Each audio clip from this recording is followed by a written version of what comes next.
Cheerio, lads. This is Justin Zane for Buffalo Bills pregame. We're going to have Sunday's game between the Buffalo Williams and the Jaguars of Jacksonville. And why do they call them the Williams? That's because half the players on the team are named Williams. Right? Call them Bills for short.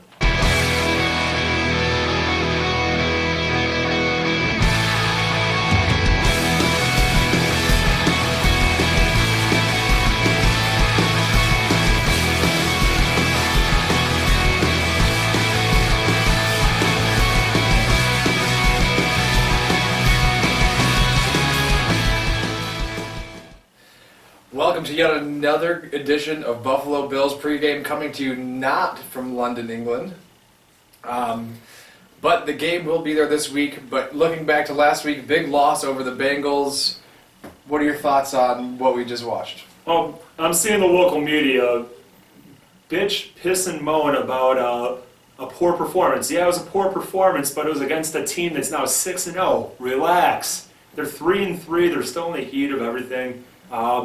In the grand scheme of things, offense did respectable considering it was a backup quarterback in EJ and top weapons with Percy, Harvin, and Sammy Watkins not being in the game or injured throughout the game. Defense, there's some concerns there, I think. And special teams, enough of the stupid penalties already, for God's sake. The NFL season is a gauntlet, but the Bengals were starting on Sunday the same 53 people that they started week one. And had we had that same thing, it'd be a much different game, I think, if we were able to have the same team that we had week one to play come week 6. Yeah, but week one we were also dinged up even at that point, so. That's true. But Buffalo, we find a way to get hurt around here, that's for sure. Top story this week, looking forward now, Doug Marrone making his return to play the Bills.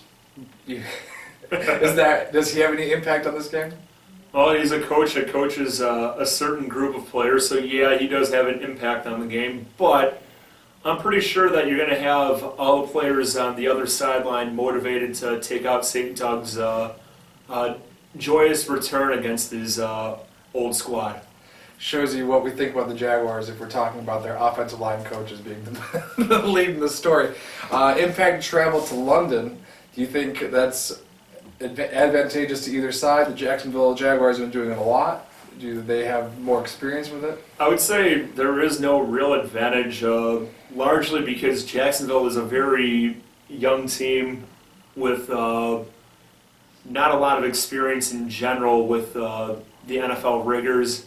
I would anticipate from top to bottom, including the coaching staffs and the organization, I think the Bills will handle it better, to be quite honest.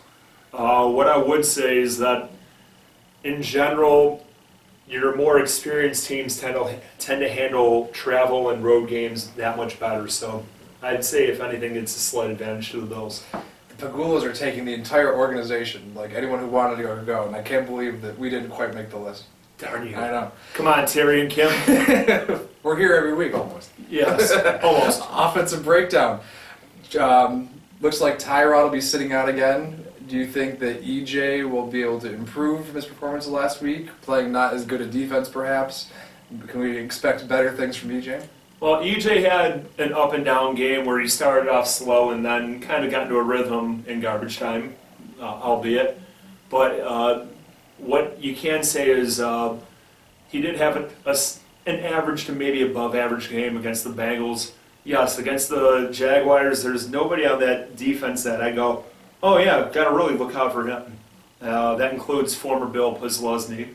None of them I would say are superstars, so I'd say that EJ has a chance to have a better game if it's him starting. If it's Tyrod, I'm anticipating Tyrod ripping him apart. So. We get Kromer back coaching the offensive line. Do we hope for some improved play there this week? I don't think it's going to be an overnight snap of the fingers type thing. I think he's going to come back in. He's going to correct little mistakes here and there, especially with the younger players like John Miller and I believe it will probably be Kouandjio playing based on the concussion to Seantrel Henderson. But if Henderson is ready to go, I think that Kromer would be very advantageous from him to learn from as well. So yeah, I think that's going to make a bigger difference than St. Doug. We're getting both offensive line coaches in the pregame show. It's great. First time ever. Right. Defensive side of the ball, we've had some struggles. Mario Williams has gone so far out to calling out the coach, saying that he's not being used correctly. He's not getting his sacks. He's getting to the age though where any athlete starts to slow down. Hasn't been getting the sacks when he is going one-on-one with the quarterback either, for that matter. I think it is more scheme, to be quite honest, because for the better quarterbacks we've faced, Brady, Manning, Luck, they're all firing the ball out quick. So you're not going to get the sacks. You're going to want to read the lineman, then get your hands up and try and take away a passing lane, which Andy Dalton actually did have one pass that was magnificent over Mario's head in that situation. That all said, Dalton was holding the ball longer and chucking it deeper down the field, and with some success. That's largely because Aaron Williams is hurt and won't be back for many weeks, as he's on IR with designation to return. And what's really scary is when you have both Rambo and Duke Williams out there. The other teams are going to key on that and chuck it deep, meaning they're probably going to go to that third receiver or the tight end, as opposed to your number one or number two, as Gilmore and Darby have been locking them down. So what they need to do to help out those safeties who've been struggling is create pressure. And the way you do that is with a really good four-man rush, which means you got to give them a green light to go, and you can help it with a good blitz, throwing a fifth or sixth rusher out there. And by doing that, it's going to force more of the throws to be either quick slants up the middle or trying to throw it to their top receiver against Gilmore or Darby, and I like our chances when it comes to that. That makes much more sense. Blitz, blitz, blitz, blitz, blitz. Bortles is young. Hopefully we'll be able to throw him off his game. Hopefully. He is a good young quarterback, but on a terrible team. On a terrible team. Yes. A terrible organization. Returning to the NFL or to London for the second game this year, it seems that the NFL likes that London money. Did you see any chance of there being a permanent team in London in the future? Is it something that could be done fairly for the teams traveling there and for them traveling back? If they're playing a game in San Francisco, that's half the world away. It makes no sense from an American league. If you look at hockey, basketball, soccer, any other sport that has a global branding to it, you have a league per country for all intents and purposes. What the NFL could do, and what was one of the dumbest moves they've ever done, is get rid of NFL Europa. They should bring it back. Have that be a minor league for guys like Fred Jackson, and in particular Brad Johnson, Kurt Warner, many other players that have been big names at the NFL level. It gives them that extra time to develop and learn from better coaching than they would receive from a smaller college.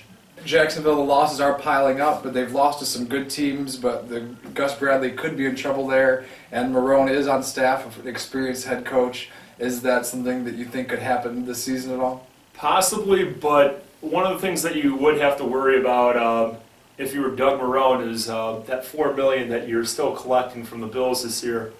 Is there a no compete clause there where would Jacksonville be on the hook for that? Yeah. And if you're the owner, would you go, you're just a scab coach, I'm not going to pay you $4 million for that? No. Right. And you might bail out at any minute too. So keys to the game this week, what do the Bills have to do in order to pull off a victory? Well, 1, stay healthy. 2, stay healthy. And 3, get the rock to Shady, and if Carlos is healthy, him as well. Shady looked great. Wish they would understand why they didn't give him more carries, but they got to utilize the talent that is still on the field. Yeah, 5 yards of carry. Shady did look really good. Yes. And so, do the Bills win? What's your pick? Jacksonville is a AAA team batting up against some majors right now. The Bills are a passable team. I would not say Jacksonville is such. I'm going to say 35-20 Buffalo. Oh, wow. It's a good game. Yes. All right, I'll pick the Bills to win as well, 28-24 over in London.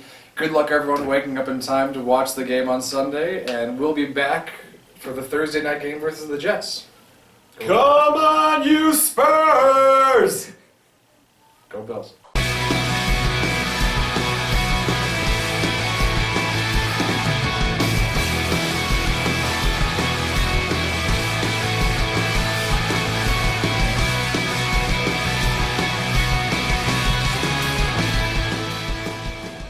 And this is my horrible English accent. A Jaguar. It's a British car, right? Jaguars, yeah. Maybe that's why I keep going back.